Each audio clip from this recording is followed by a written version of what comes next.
Bienvenue dans notre chaîne. Aujourd'hui, nous allons explorer une tradition fascinante de la tribu Minda.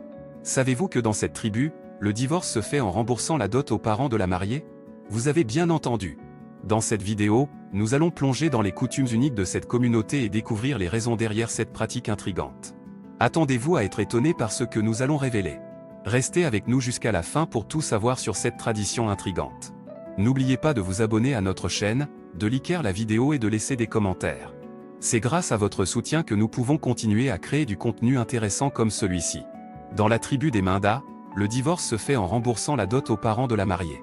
Imaginez-vous dans une petite communauté isolée au cœur de l'Inde, où les règles et les traditions ancestrales régissent chaque aspect de la vie quotidienne. Bienvenue chez les Minda, une tribu fascinante qui se distingue par sa coutume unique en matière de divorce. Dans cette tribu, le divorce n'est pas simplement une séparation, mais un processus complexe qui implique le remboursement de la dot aux parents de la mariée.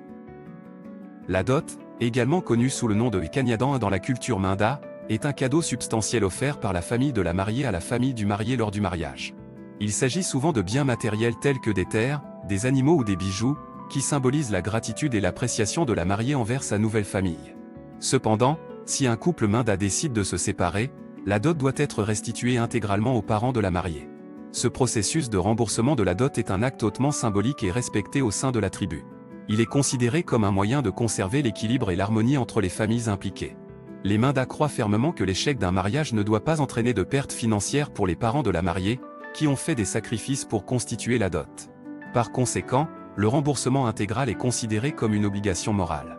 Cependant, il convient de noter que le remboursement de la dot ne se limite pas à des considérations matérielles. Il s'agit également d'un processus social et émotionnel qui implique la médiation de chefs tribaux et d'anciens respectés. Ces derniers jouent un rôle crucial dans la résolution des conflits conjugaux et dans la facilitation du remboursement de la dot. Lorsqu'un couple Minda décide de divorcer, les anciens se réunissent pour discuter de la situation et chercher une solution équitable. Ils écoutent attentivement les deux parties et tentent de trouver un terrain d'entente qui convient à tous. Une fois que les conditions du divorce ont été fixées, les anciens supervisent personnellement le processus de remboursement de la dot.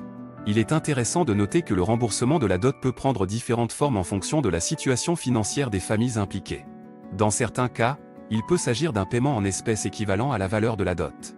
Dans d'autres cas, il peut s'agir d'une restitution des biens initialement offerts, tels que des terres ou des animaux. Cette pratique unique dans la tribu des Minda soulève de nombreuses questions sur la nature du mariage et du divorce dans d'autres cultures. Alors que de nombreux pays reconnaissent le divorce comme un processus juridique et administratif, les Minda apportent une perspective différente, en considérant le remboursement de la dot comme une étape essentielle dans la résolution d'un mariage qui a échoué. En conclusion, la tribu des Minda nous offre un aperçu fascinant de leur système de divorce en remboursant la dot aux parents de la mariée. Ce processus complexe et hautement symbolique témoigne de l'importance accordée par cette tribu à l'équilibre et à l'harmonie entre les familles impliquées. Que pouvons-nous apprendre de cette pratique unique ? Comment pouvons-nous adapter ces enseignements à notre propre compréhension du mariage et du divorce ?